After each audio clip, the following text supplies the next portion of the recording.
अब असदुद्दीन ओवैसी उप मुख्यमंत्री पर राजी नहीं होगा। मुख्यमंत्री होगा सीमांचल का बेटा होगा। मुख्यमंत्री होगा तो सीमांचल का बेटा होगा। और सीमांचल से इंसाफ उसी वक्त होगा जब यहां का बेटा पटना के जालिमों के सामने कुर्सी डालकर पैर पे पैर रखकर बोलेगा, अब बोल, अब सीमांचल का इंसाफ तुझे करना है। बिहार की राजनीति, बिहार के लोग, बिहार की राजनीति ने आज फिर से एक नया मोड़ पा लिया है, एक नया रुख अपना लिया है। क्योंकि बिहार में जो कैंडिडेट हैं या फिर जिनकी पार्टी है या फिर जो बड़े बड़े पदों पर तैनात हैं, उनकी ज़बान पे लगाम नहीं है। एक मर्तबा फिर से बीजेपी के तमाम नेता जो है मुसलमानों का साथ या फिर मुसलमानों को बदनाम करके फिर से अपने आप को ऊंचा करना चाहते हैं। एक मर्तबा फिर से आरजेडी के वो नेता जो अपने आप को मुसलमानों के बल पर फिर से अपने आप को जो है ऊंचा करना चाहते हैं। एक मर्तबा फिर से बिहार की राजनीति में ऐसा भूचाल आया है और इस भूचाल का असली जिम्मेदार असदुद्दीन ओवैसी। असदुद्दीन ओवैसी बिहार पहुंचते हैं और बिहार पहुंचने के बाद जो महागठबंधन का या फिर तेजस्वी, राहुल गांधी या उनके साथ जो तमाम साथी थे, मुकेश सहनी ने जो माहौल बनाया था, उस माहौल को, तेजस्वी यादव के माहौल को और फिर लालू यादव के माहौल को असदुद्दीन ओवैसी ने बिहार पहुंचने के बाद जो माहौल को ख़राब किया है, उनके माहौल को जो ध्वस्त किया है या कहें चकनाचूर किया है, वो देखने को बड़ा ही दिलचस्प नज़ारा है।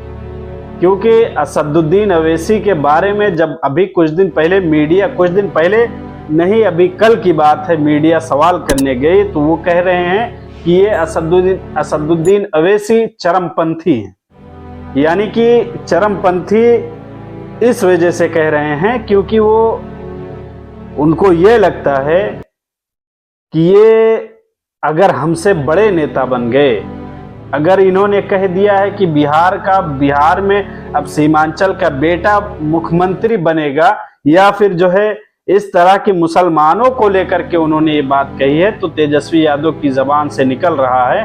क्योंकि आपको मालूम होगा कि पासवान जब मुख्यमंत्री बनने वाले थे, उनकी पार्टी लालू यादव को सपोर्ट करने वाली थी, तो लालू यादव ने कहा कि हम किसी मुसलमान को मुख्यमंत्री नहीं बनाएंगे, हम किसी मुसलमान का चेहरा मुख्यमंत्री के रूप में नहीं देखना चाहते हैं। उन्होंने बीजेपी की सरकार बनने दी, यहाँ तक कि बीजेपी 5 साल तक राज की बिहार पर, लेकिन मुसलमान का चेहरा मुख्यमंत्री के तौर पर तेजस्वी और तेजस्वी के बप्पा लालू यादव ने कभी स्वीकारा नहीं।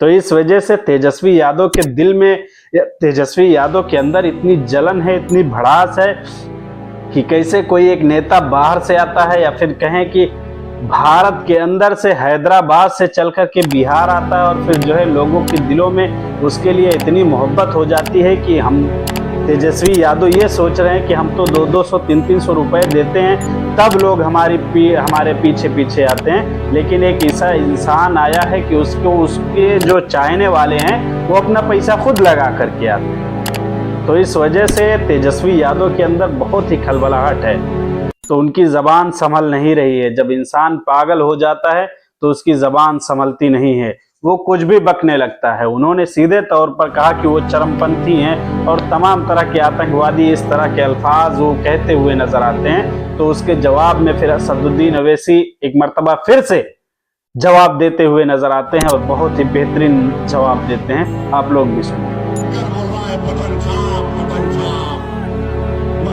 आसमान पे उड़ रहे हो, तुम जमीन पे कहाँ आओगे तुम जमीन पे इंशाअल्लाह ताला। सीमांचल की जनता तुम्हें जमीन पर सुलाएगी इंशाअल्लाह ताला।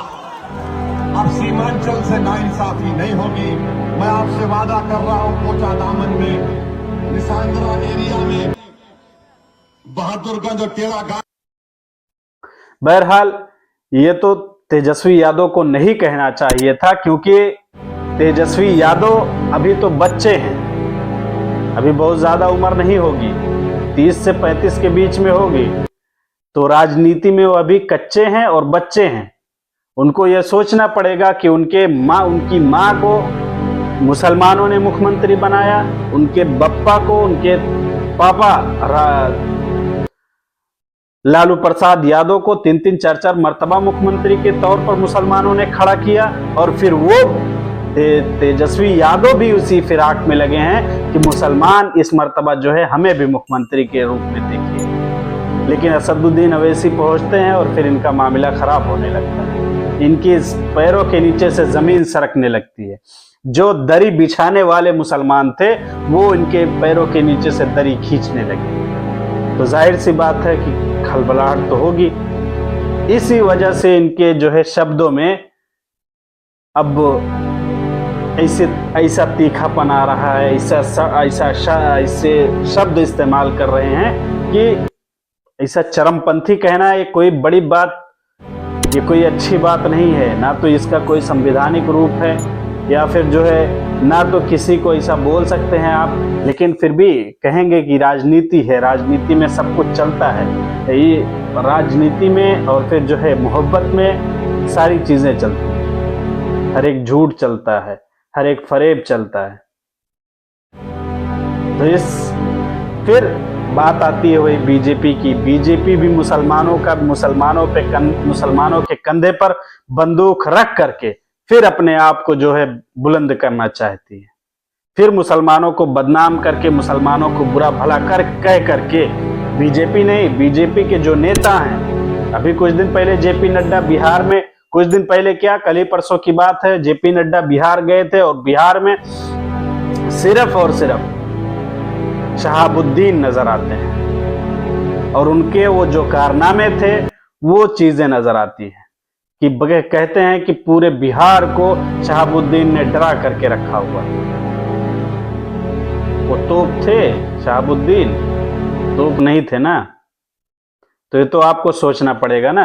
आप खुद वीडियो देख लीजिए वो किस तरह से जो है फिर से वही चीजें आती हैं। आपको शहाबुद्दीन के बारे में मालूम है क्या? नाम सुना है क्या? मैं पुराना बिहारी हूं, मेरा जन्म बिहार में हुआ है। मैंने देखा है इसका खौफ, मैंने देखा है सीवान से लेकर के, चंपारण से लेकर के और ये मोतिहारी से लेकर के सीमांचल तक किस तरीके का खौफ था। और ये कौन था शहाबुद्दीन? ये शहाबुद्दीन आरजेडी का सांसद था, आरजेडी का विधायक था, लालू के बगल में बैठा करता था और इसने आतंक मचाया हुआ था। कि मुसलमानों के कंधे पर बंदूक रख करके कितनी मर्तबा आप जाओगे, कितनी मर्तबा आप जीतना चाहते हो। और ये तो मुसलमानों को सोचना पड़ेगा कि दूसरा कोई हमारा इस्तेमाल करके अपनी पार्टी दर पार्टी बनाते, पीढ़ी दर पीढ़ी संवारते चला जा रहा है, और मुसलमान जो खुद मुसलमान है वो अपना इस्तेमाल नहीं कर पा रहा है। उसको अपना वोट, अपने किरदार, अपने अखलाक, अपनी मोहब्बत जहां दिखानी चाहिए थी वहां नहीं दिखा पा रहा है। वो दूसरे के पीछे जा रहा है। वो कभी कांग्रेस के पीछे जाता है, कभी आरजेडी के पीछे जाता है। उसको अभी भी यही लगता है कि बैल दूध देगा। मुसलमानों को यही लगता है कि अभी भी जो है वो अभी भी इसी उम्मीद में है कि बैल दूध देगा। अब बैल दूध नहीं देगा भाई, समझ गए। वो जो दूध देने वाला बैल था वो खत्म हो गया, वो चला गया। अब उसके बारे में मत सोचिए। अब जो है तुम्हारे लिए एक नई पार्टी बन के आई है, इस पर काम करो, इस पर मेहनत करो, इसके पीछे चलो जो तुम्हारे हक व हुकूक की बात करे। अभी भी मुसलमानों को लगता है कि आरजेडी, जेडीयू, ये तमाम की तमाम पार्टियां हमारे लिए बेहतर हैं। बेहतर नहीं हैं, कभी नहीं बेहतर हो सकती हैं, क्योंकि जब तुम्हारे बाप दादा को ये अपने बगल में नहीं खड़े होने दिए तो तुम किस खेत की मूली हो। ये सोचना पड़ेगा आपको। और फिर असदुद्दीन अवैसी जब बिहार के इलेक्शन में पहुंचते हैं तो जिस तरह से जो महागठबंधन ने अपना रौला बनाया हुआ था, जो माहौल बनाया हुआ था, उस माहौल को खराब करने के बाद तेजस्वी यादव से कभी जो है 2 करोड़ नौकरियां, या फिर जो है 30-30 हजार सैलरी, या फिर जो है माँ बहन योजना, इस तरह के तमाम जो अनाप शनाप बकते हुए जा रहे हैं, ये आपको लगता है कि ये हकीकत है? ये हकीकत कभी नहीं होगा। और लोग बुराइयां करने पहुंच जाते हैं।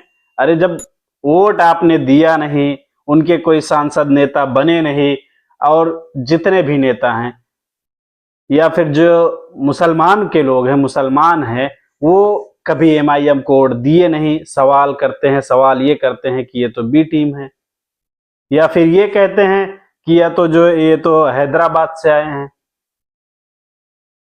अरे भाई, हैदराबाद भी भारत का हिस्सा है। हैदराबाद भी भारत में ही है, और ये सबको अधिकार है कि आप जाओ, चाहे आप जाकर के हैदराबाद में चुनाव लड़ो या हैदराबाद से कोई आकर के बिहार में चुनाव लड़े। इसके फिक्र, इसकी चिंता मत कीजिए आप कौन कहां से आ रहा है। आप अपने बारे में सोचिए कि हम किसको बुलंद करेंगे, हम किसके साथ जाएंगे, कौन हमारा साथ देता है। तो इस तरह की बातें हैं, और तेजस्वी यादव ने जो भी बातें कही हैं वो सरासर जो है बहुत ही घटिया बात कही है। इस बारे में उनको सोचना पड़ेगा।